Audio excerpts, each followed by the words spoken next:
참빛교회 말씀 묵상의 시간 함께 하신 여러분들 주님의 이름으로 환영합니다. 하나님 나라는 과연 어떠한 곳인가? 또 하나님 나라는 과연 누가 차지하는 것인가?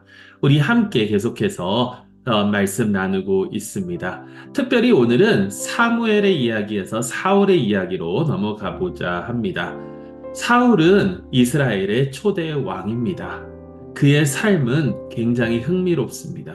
왜냐하면 그는 성경에서 굉장히 겸손한 그러한 모습으로 시작한 것 같지만 결국에는 교만, 그리고 또 시기, 질투 때문에 몰락하는 그러한 모습을 우리가 지켜보게 되죠.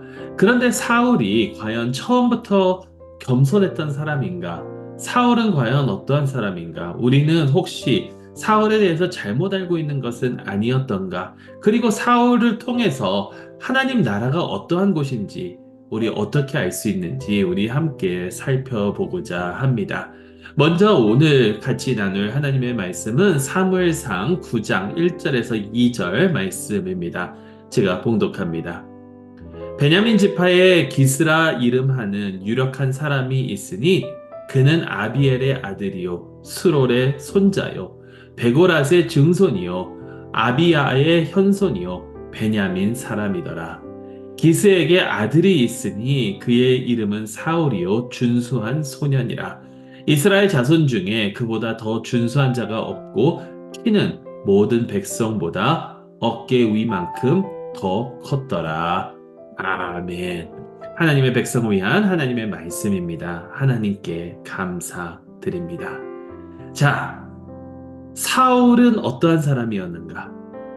오늘 말씀을 보니까 미남이고 키가 굉장히 훤칠한, 키가 큰 그러한 사람이었습니다. 이스라엘의 그만한 외모를, 그만한 용모를 가진 사람이 없었습니다.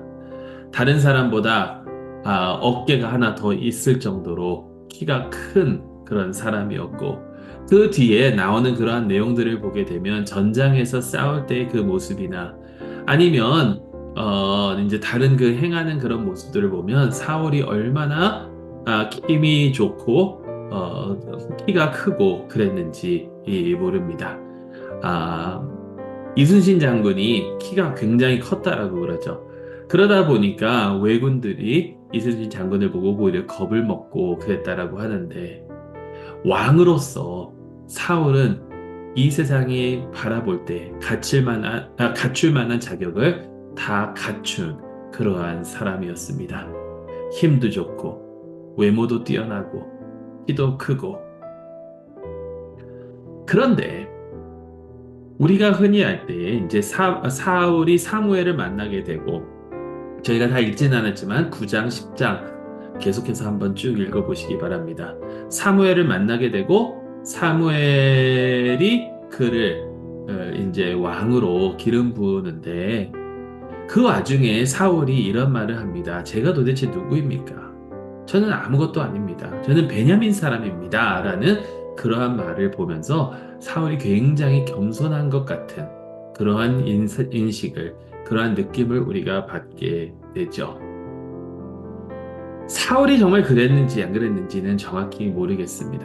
하지만 한 가지 중요한 것은 사울의 이야기를 우리가 쭉 살펴보게 되면 그 겸손한 것 같이 말하는 그것 때문에 오히려 하나님께서 이스라엘을 블레셋으로부터 구해내는, 또 그 원수들로부터 구해낼 수 있는 그 기회를 놓치는 경우가 굉장히 많았다라는 겁니다. 외모와는 달리 그러한 기회를 박차고 그런 기회를 이렇게 잡지 않는 그러한 모습들을 사울이 보이게 된다라는 거죠. 외모와는 달리. 여러분, 이게 저는 중요하다고 생각을 합니다. 왜냐하면 우리는 하나님 나라의 사람, 아니면 우리는 우리의 형제 자매들, 믿음 안에서 누군가를 보고 누군가를 판단할 때 외모를 보고 외모를 준수하게 생각하고 준수한 사람을 더 선호하는 경향이 있죠. 잘생긴 사람, 아름다운 사람, 키가 큰 사람들을 보면 우리는 거기에 더 마음을 가게 되고 또 옷을 잘 입고 깨끗하게 멀끔하게 다니면 거기에 우리는 마음을 더 주는 게 우리의 현실입니다. 하지만 우리는 그러한 외모만 보고 판단하지 그 외모만 보고 판단하다가 결국에는 그 마음을 보지 못하는 경우가 너무나도 많은 것이죠. 여러분, 하나님 나라는 외모의 기준으로 가는 게 아니지 않습니까?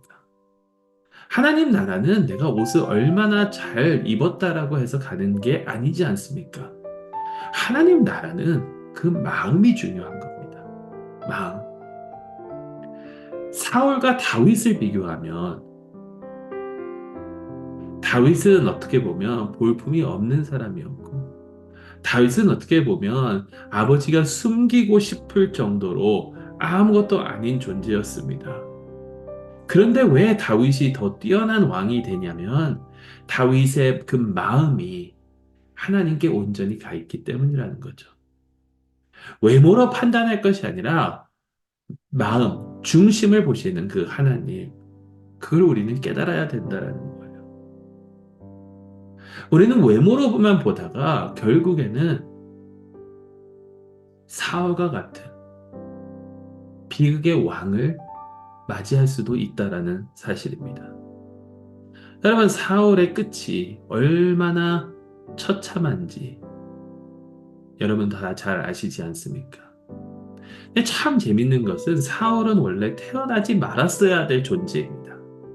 우리가 사사기의 그 이야기로 돌아가서 기브아 사람들이 이제 그 레위인의 첩에게 강간을 하고 그를 죽였을 때에 온 이스라엘이 그들과 전쟁을 했는데 그래서 기브아를 완전히 없애야 되는데 나중에는 스스로 마음이 아파서 나중에는 스스로 기분이 그래서 오히려 기브아 사람들을 살려주고 그 살한 그 장성들에게 아내를 주기 위해서 납치와 이러한 것들을 그냥 용납하게 돼버리는 그 사건을 우리는 기억하죠. 사울이 기브아 사람입니다. 결국에는 멸망해서 죽었어야 되는, 아니 태어나지도 말았어야 되는 그 사람인데 이스라엘의 왕이 되는 것은 어떻게 거기까지 갈 수 있었을까? 하나님은 왜 그러한 사울을 왕으로 삼으시는가? 어떻게 보면 이스라엘에게 분명하게 가르쳐 주기 위함이 아닐까 생각을 해봅니다. 외모로 판단하지 말고 가슴을, 마음을 봐야 한다. 우리도 겉으로 드러나는 것보다 우리의 마음이 어디 있는지를 생각해 봐야 한다라는 것이죠. 사랑하는 성도 여러분, 우리의 마음은 어디에 있습니까? 우리는 무엇을 위해, 누구를 위해 내 마음을 주고 섬기고 있습니까? 또 우리는 누군가를 겉으로만 판단하고 겉으로만 보고 차별하고 있지는 않은지 우리 자신을 되돌아볼 수 있는 그런 기회를 가질 수 있기를 간절히 소망합니다. 우리 말씀을 기억하시면서 잠시 묵상하는 시간 갖도록 하겠습니다. 혹시 겉으로 보여지는 모습으로 누군가를 판단한 적이 있습니까? 아니면 내 자신도 겉으로 보여지는 그 모습을 그것을 더 중요시 생각을 하고 그것만 중요시 생각하고 그것에만 치우치는 그런 삶을 산 적이 있는지요? 정말 중요한 것을 볼 수 있는 그 마음을 위해 기도할 수 있기를 바랍니다. 오늘 하루도 주 안에서 승리하며 겸손한 마음으로 주를 섬기며 나아가는 저희 모두가 될 수 있기를 간절히 소망합니다.